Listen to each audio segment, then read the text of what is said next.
Hey guys, it's Jim here, and today we're going to be unboxing and inspecting a new model from Harley Benton, well, a refresh of one that already existed, the SC550 2, and it comes with stainless steel frets and not the Roswell pickups. They're called Teslas. So let's get started. But before we get into the unboxing, I want to talk about the condition in which this box arrived.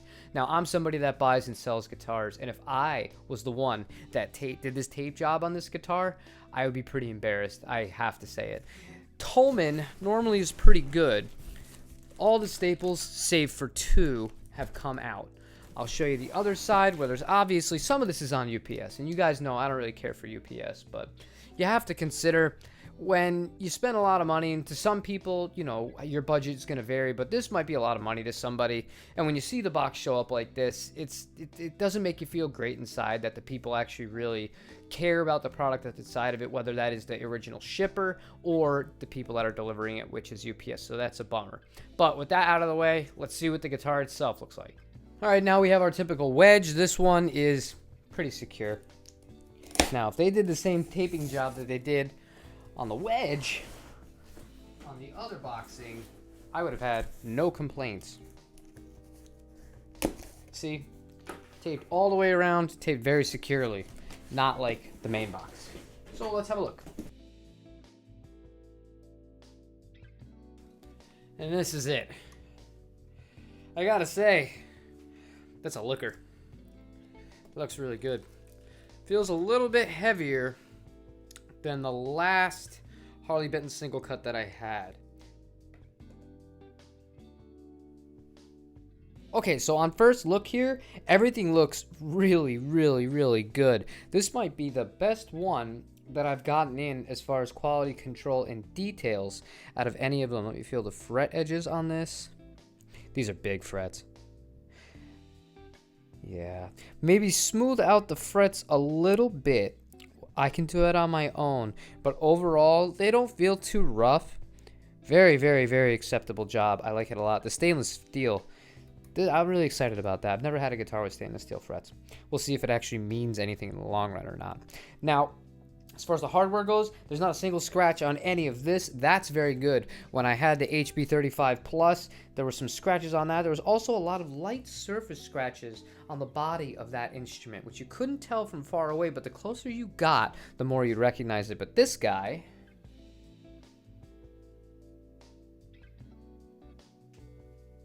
this is flawless. All right, let's have a look at the back. Oh, I really like that. But how does it feel? See, that's functional. That's actually functional. That actually will help you have upper fret access. Now, the problem with when some brands have tried this, and Gibson tried this as well, when they tried to give better access to the higher frets, they actually made the problem worse because your hand would get stuck and you would have even harder time hitting the 21st and 22nd frets. This design is executed extremely well. I have to give Harley Benton a lot of credit on that aspect for how that goes. All right, let's have a look at the binding of this here.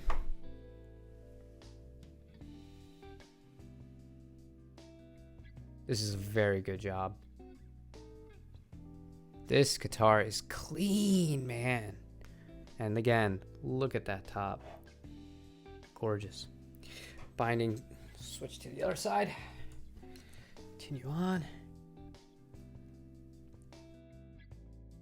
Now, focusing here on the headstock, there's no gap in between where the nut ends and the headstock meets it. That's really good. This is a very clean example of it. However, that being said, this nut itself is cut a tiny bit short. So what I can do is I can already feel, yeah, I can really feel it, with the binding on both sides kind of goes past where the nut goes. So I don't think this is going to be the biggest deal in terms of playing. And if this ends up being a long-term guitar, which I'm already really impressed with, we might be modifying the hell out of this thing and comparing it to some Gibsons. I'm going to replace the nut anyways if that was the case, but it's something you should be aware of. And I bring that up because this is the HB35 Plus. If you can see that, that's bare wood. The nut there, it was not connected well whatsoever compared to the other one. But different guitar, you know, your quality control is going to vary. I still like this HB35 Plus, but no problems when it comes to the single cut. Alright guys, wrapping up my initial look and kind of deep dive as to the condition and quality control that went into this instrument. This is, I can confidently say, the best example of a Harley Benton I've ever gotten in. This guitar has no flaws whatsoever. It is very, very well done. So let's tune it up and see what it sounds like.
Alright guys, before I tell you what I think about this guitar, I gotta remind you, nobody pays me for this. This is not sponsored in any way. This guitar was paid for entirely by me, for me.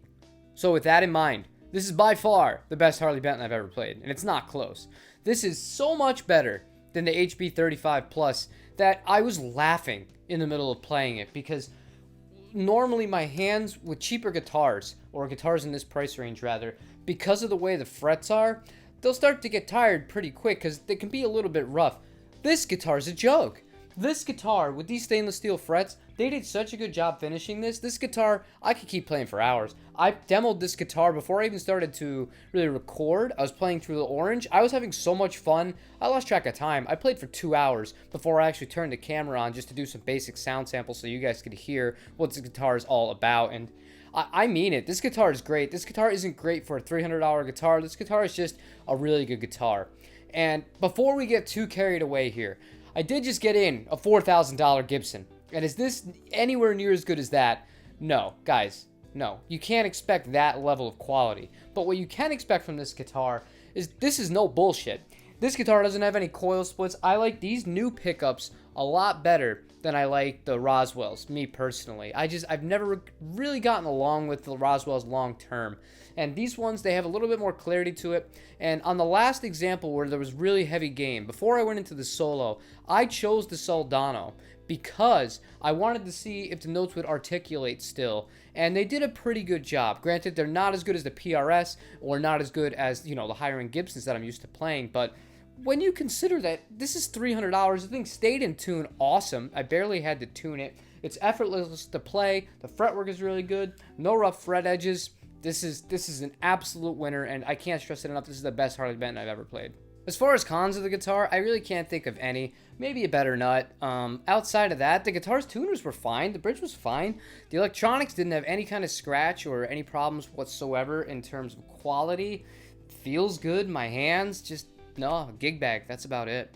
And when you consider the competition in this market, in this price range for a Les Paul style guitar, the best one to me outside of this is the ESP LTD EC256, which I think is about 500 bucks now. This guitar is better than that, and it's $200 less. That's just my honest opinion.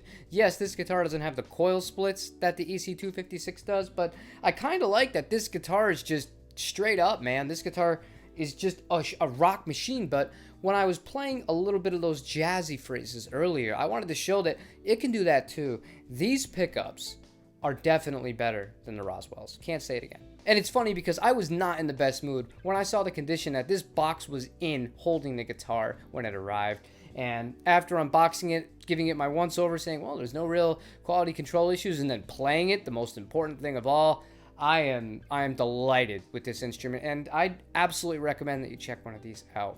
But that's going to be where I'm going to leave you guys for today. Leave a like if you like this video and you like what I'm doing on this channel. I really do appreciate it. Hit the subscribe button if you'd like to show extra support. That means a lot as well. Leave a comment. Let me know what you think. If you're excited about any of the new Harley Bentons, I saw that there's also new Fusion 3s. That's something I don't think I'm going to be getting in because I got a custom 24 and it's kind of in the same vein as that. Don't have a real Les Paul anymore, but now I do. So other than that, I will see you tomorrow for another guitar related video. Take it easy, you guys.